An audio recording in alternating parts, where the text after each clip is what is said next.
So now in the previous case, as you can see, we have drawn a impulse signal, okay, and the sample space values we have considered over here as -5 to 5, okay. We have easily graphically represent this particular impulse signal, okay. So now we are going to discuss the second method to generate a impulse signal, okay. So now you can see in the previous case we have considered, in the previous case, as we have only few number of samples, okay, we have taken few number of samples which lies from -5 to 5, okay. So it is very easy to draw this particular signal. But today's session we are going to consider a second method, plot a impulse signal for a very large number of sample values, okay. Suppose we have given a sample values which starts from -30 and it will end up to 30. So now again I am moving back to my Scilab console. So in that particular Scilab console, as you can see over here, we have one symbol, and in that particular symbol it represents launch SciNote, okay. So as I click on that, we have opened a SciNote over here, okay. So it by default opening the previous file which I have created. So now you can see in this particular file, we have represented over here the method 1, okay. And in that method 1, we have a sample value which starts from -4 to 4, okay. And now you can see we have created again a variable del n, and in that particular, we have manually provided values of a sample over here, okay. So for n equal to 0, we have provided a 1, and for all other sample values we have provided a 0, and then we have plot this particular del n with respect to n. Suppose if I want to draw a impulse signal whose value of sample is lying from -30 to 30, okay, then we have to, then again if I take this particular method, then we have to write a large number of zeros, okay, and the chances of error is quite high if I manually write the 0. For that, we need to opt or we need to use some predefined functions which is provided by a Scilab, okay.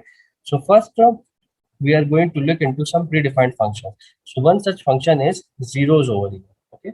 So if I write a zeros over here, and then in small brackets I simply write 1 comma 10 over here, okay. Now you can see we have over here sequence of zeros, okay. So now zeros 1 comma 10 represents one row and 10 columns, okay. So now you can see we have one row and 10 columns, okay, and all the values are 0 over here. Similarly, suppose if I want to create a in which we have 3 rows and 10 columns, okay. So now I simply write a 3 over here and 10 over here and then press enter. So now you can see we have a 3 rows and 10 columns and all the values are 0. So I can use this particular command, okay, when we have a large sample space. So again I am moving to my SciNote console and now modify the script which is written over here, okay. So now I am again using this particular SciNote only, okay.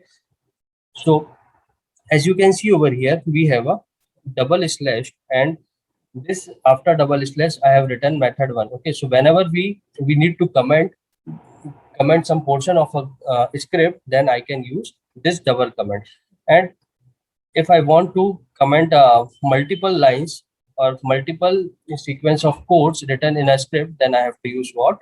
So I have to use slash asterisk to comment multiple lines present in a script, okay.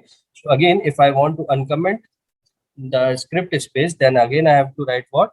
Asterisk and then slash. So now, so what I am doing over here, I am defining a sample space with a variable n again, and we have n equals to -30, and it moves to a 30, okay. Then I am again defining a variable del underscore n, which represents nothing but a impulse signal del n.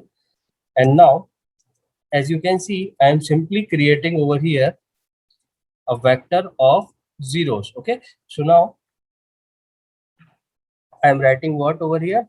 1 comma 30, okay.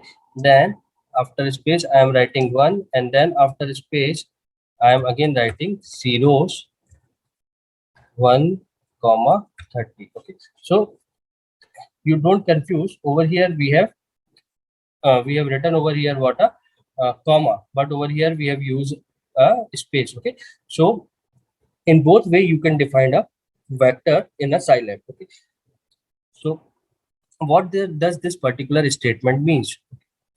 So now you can see I have, okay, so I have written over here n equals to minus 30 to 30. Okay, so n equals to minus 30. So it starts from, so first I have written what? 0, 1 comma 30. So what it does is it creates a one row and all elements are 0 over here. Okay, so we have total 30 zeros. Then for n equal to 0 we have 1. Okay, and then zeros 1 comma 32 what? We have a sequence of zeros over here. So overall we have a 61 sample space over here. Okay, so so now you can understand how easily we can write a statement which involves a huge sample space. Okay, in place of 30, suppose if we have some very large value, okay, suppose we have 1000 or 40,000, then I can simply write 40,000 over here and 40,000 over here, and I can easily define this particular variable and write a statement for del comma del n. Okay, so now again what I am doing, okay, so now again I am using what? A plot